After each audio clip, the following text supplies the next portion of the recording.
On prend les mêmes et on continue. Voilà la tactique du Néerlandais. Linga. Et donc un seul numéro 6 qui porte le numéro 8. En l'occurrence, c'est Onana. C'est intéressante. En tout cas, qui tente de jouer au ballon. Ça n'a pas forcément été le cas ces derniers temps. Et regardez, voici la première occasion pour Moucron avec cette frappe qui est contrée. Une deuxième maintenant, c'est la barre. C'est la barre qui vient sauver Daniel Vukovic. Fait du comportement de ses joueurs. On revoit cette occasion avec Vieira. Et regardez, tout ça pour me faire démentir. Moucron qui repart et Olinga qui frappe. Elle est magnifique cette tentative de Fabrice Olinga. L'arrêt de Vukovic. Alors je force volontairement le trait, mais il n'y a pas photo. Il n'y a pas photo, sans complexe. On en reparle juste après cela parce que voici déjà Bison Noéré sur la droite avec Bruno Vieira qui s'est un peu éteint ces dernières minutes. Pakic, le pied droit et ça c'est but.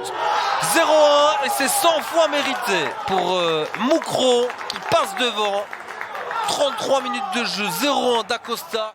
Ça a été aussi ce soir, mais quelle belle équipe moucronoise, quelle surprenante équipe moucronoise tout simplement ici à Genk. 0-1, Nuno da Costa avec un ballon millimétré de Bakic. Et bien voilà, un scénario que peu de parieurs. Mais la mi-temps va faire du bien aussi, parce que ils ont beaucoup donné les Moucronois avec Ito qui va seul. Voilà l'occasion pour Genk. Ito va marquer. Et ouais, 1-1. Superbe numéro d'Ito. Et Moucron craque à quelques secondes à peine de la mi-temps. Du côté de Moucron, même lorsqu'on pense que l'équipe est bien en place, elle se laisse surprendre. Il est allé tout droit, Ito, et au final, il parvient à égaliser. Un but qui va faire le plus grand bien au niveau du moral des Limbourgeois, qui était très clairement, qui doit être posé et assez logiquement. D'ailleurs, c'est est-ce que Moucron va pouvoir tenir le coup? Parce que Moucron n'a plus joué depuis des semaines et des semaines. Et voici Bogonda. Bogonda pour le deuxième. Non! Il se loupe, Théo Bogonda. Tellement talentueux ces dernières semaines avec notamment ce lob à distance face à Saint-Tron. Et bien là, le geste n'est pas bon. On a parlé de talent. Ça a été le cas lors des deux occasions pour Bogonda. Il est passé avec un peu de chance, mais il est passé. Mel pour un centre. Il y a Bogonda qui est un peu loin, un peu décalé en tout cas. Bogonda pour donner directement. Kofi pour s'interposer sur cette frappe du Ronen. Ito maintenant, ça va passer au-dessus, mais ça a été dévié. C'est un coup de coin. Histoire de se montrer à ce nouveau coach.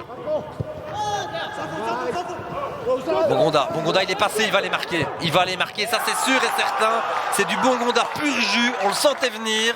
C'est le genre de casse qui ne loupe pas Théo Bogonda. 2-1.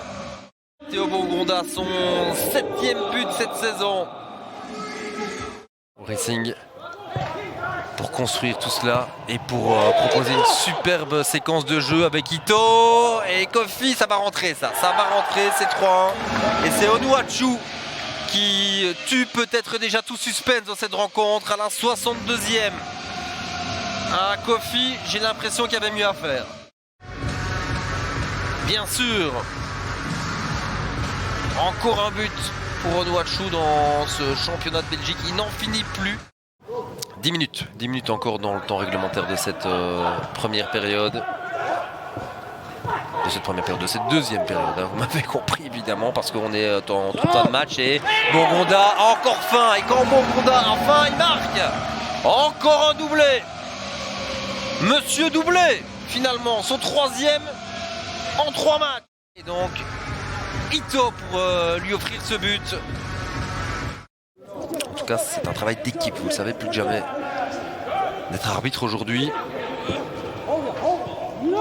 Nuno da Costa avec Sirani pour aller marquer. Oh non, ça passe à côté, quelle occasion. Et maintenant à l'entrée du grand rectangle, voici Onana. C'est terminé, victoire du KRC Genk. Première victoire de John van den Brom pour son retour dans dans notre championnat de Belgique. Simao.